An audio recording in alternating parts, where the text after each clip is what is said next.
force in the direction of the throw. This sentence has several parts which we need to examine here.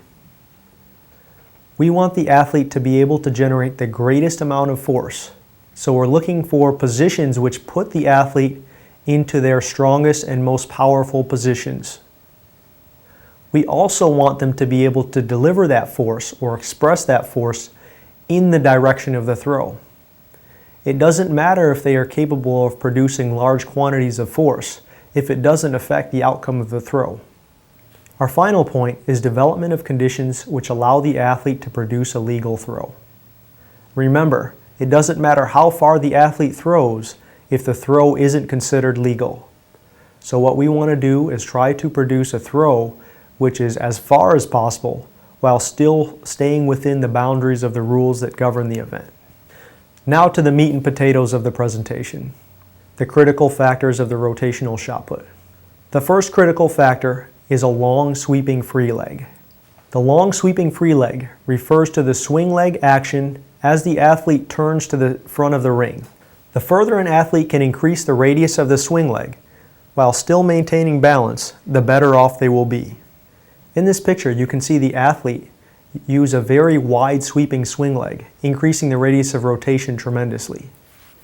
What the long sweeping free leg will do is that it will increase angular momentum as the athlete enters the front of the circle. So what we're looking at is trying to create as great of a toe-to-toe distance as possible as the athlete sweeps the free leg around, maintaining that long sweeping position as long as possible, and then tightening it up as the athlete sprints to the center of the circle. This will have a similar effect to a figure skater drawing their arms in as they go through the turn. That is, when the leg is drawn in tighter to the body, the athlete will actually begin to rotate faster. A long sweeping free leg will increase the angular momentum at the moment of takeoff.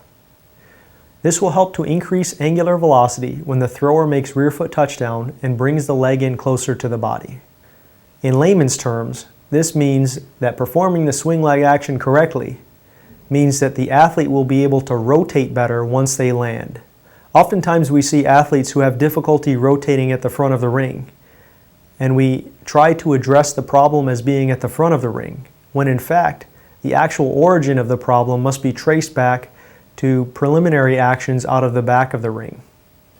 Our second critical factor is greater vertical displacement of the center of mass during flight. Contrary to previous theory, greater vertical displacement of the athlete plus shot system can actually be beneficial. Here you can see the tremendous vertical displacement displayed by this elite shot putter as they enter the flight phase. The primary benefit of greater vertical displacement of the center of mass during flight is to plyometrically load the lower extremities for a more powerful delivery of the implement. Basically what we're trying to do is elicit a stretch reflex in the extensor muscles of the legs so that a more powerful and forceful contraction can be made and a faster delivery will result. One thing we have to take note of here is that athletes with lesser eccentric strength qualities may not be able to handle the loads on the rear leg at higher heights. So what we see is that novice or athletes with lesser eccentric strength qualities may not benefit to the same degree as athletes who are highly elastic or extremely explosive.